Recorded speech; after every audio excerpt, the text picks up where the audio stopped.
Hi, I'm Paul Hale, Production Director here at Infinity Ward. And I'm Mitch Sanborn, Director of Online Engineering.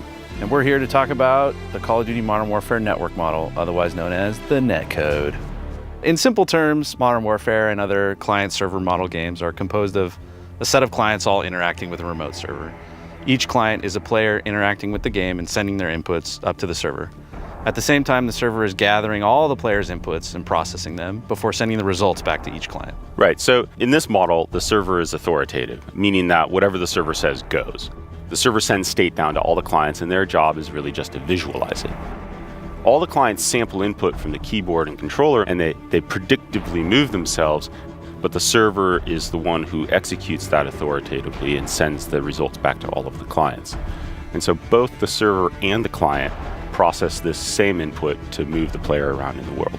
So there's a server, it's getting all this input, there's clients moving around, all sending their input to the server. In an ideal world, that just works. All the clients send their input, the server gets that input, processes it, and sends that back to the clients.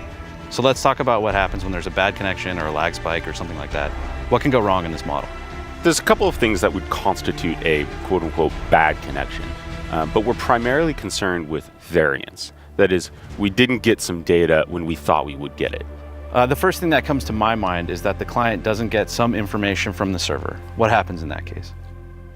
The data coming from the server is the state of the world. So when you miss a beat, you don't really know what to draw anymore. So in this case, the world just stops moving because the client doesn't really know what to do next. Or we end up extrapolating and we might get it wrong and then the world kind of snaps around. So there's a number of reasons this can happen. Typically, there's a problem where packets coming from the server are constrained in some way. A lot of times there's noise or some other source of interference on a wireless signal like your home Wi-Fi. But you can also have ISPs shaping packets. You can have a CPU spike on the server or even on the client. Your router can start buffering packets. There's a lot of variables in how long it takes a packet to get from point A over to point B. The server as well is just going to keep ticking, right? It's not beholden to any of the clients. Other people are playing the game too, and they need that server state, otherwise they won't be able to draw the world. So all games that work in a client-server model have to handle this problem. If we didn't, the client would hitch around, and it would be so frequent that the game would be just unplayable. And the solution here is really you have to buffer data, right? So we push the client as close as we can to the latest data from the server that the client has. We do some signal analysis on the rate of packet delivery, and based on that rate, we decide how close we can get without running out of data from the server. And then we throttle up or down to reach that closest point with the client. From the telemetry we gathered during our beta, we can tell this was actually very successful. We were riding right up to the edge of where we needed to be without really frequently overstepping that bound. We will, of course, continue to measure and continue to iterate on that, but we're pretty happy with the results that we've had so far. So it sounds to me like the client self-regulates based on what the server is giving it. So let's talk about the other side. What happens when the server is not getting enough data from a client? Different games do different things with this. In the past, like 5 or 6 years ago, we just did nothing, which is totally an option. It's just not a very good option, right? So what happens here is that the server just doesn't have any data for the client. So the solution is to just not move him. Then you get a dump of data from the client, and you just slam him to the new position of processing all of those packets. And this is pretty awful, right? The client ends up jumping around. Right, so obviously we can't do that. Players would just be teleporting around everywhere, and you can't really play like that. So there are other ways that we do deal with this now. One of the options that we use is we just fake it. So you can extrapolate. This is where we grab the last input that we did receive from the client, and we just sort of just assume that the client's still doing the same thing. Then when you finally do get data from the client, you unwind that extrapolation. You go back and you fill it in with what the client actually did. The problem here is that sometimes you get it wrong. And you can see that when there's a sudden change of direction or acceleration in this video, right? Where he suddenly changes direction, and then there's this small pop because the extrapolation had put them in the wrong spot. And when we ran the real data, he was somewhere else. Right.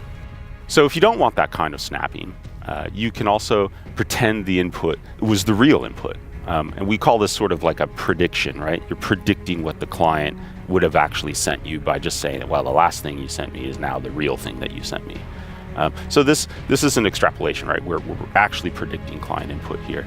And because the server is authoritative, you can just make this happen, right? You can put the client there and everyone will just see it. And this will result in smooth movement, but you'll cause mispredictions for that one client who's having network issues. And so too much of this, and that game becomes unplayable by that client now.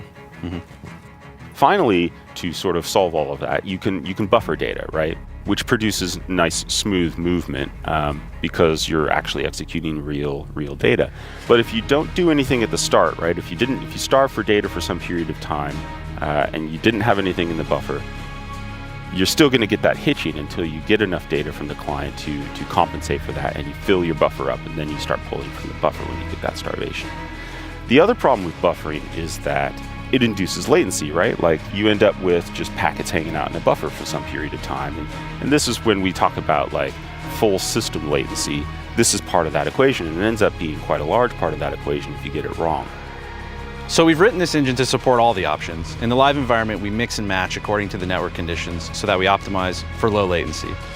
At the same time, we control for players where network conditions suck so they don't ruin the match for everybody else. So let's talk about how this technology applies to a classic situation like when I get killed while I'm running for cover. Right. So if you're in the open, maybe casually reloading your SMG or whatever, minding your own business, and then you see the sniper glint, right? And you decide, I'm going to run for cover. This is a long road to travel, both for you now and your packet, right?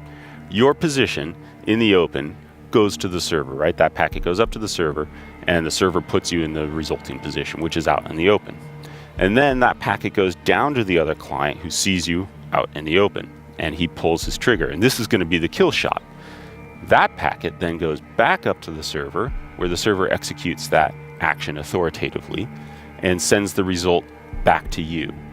So the longer the total latency in the system, the further behind that rock you're going to get. Extrapolation actually helps us to beat latency, right? Like if we guess right, we're actually beating the round trip time of that packet by inferring where you're going to be before you've actually told us where you're going to be. We'd like to favor extrapolation and prediction to reduce latency, but only to a point where we have to fall back on buffering in order to really properly execute. So it sounds to me like it's really a delicate balance between all three of these solutions. Yeah, and we adjust that dynamically according to connectivity for each individual client in a game, right? So it's not like somebody has a bad connection and then the whole game is ruined. Right. So the code in Modern Warfare was designed to be as flexible as possible. We really want players to know that we take how Modern Warfare feels in online play very seriously. We've built these multiple layers of systems on top of each other, along with the knobs to sort of tweak them in real time.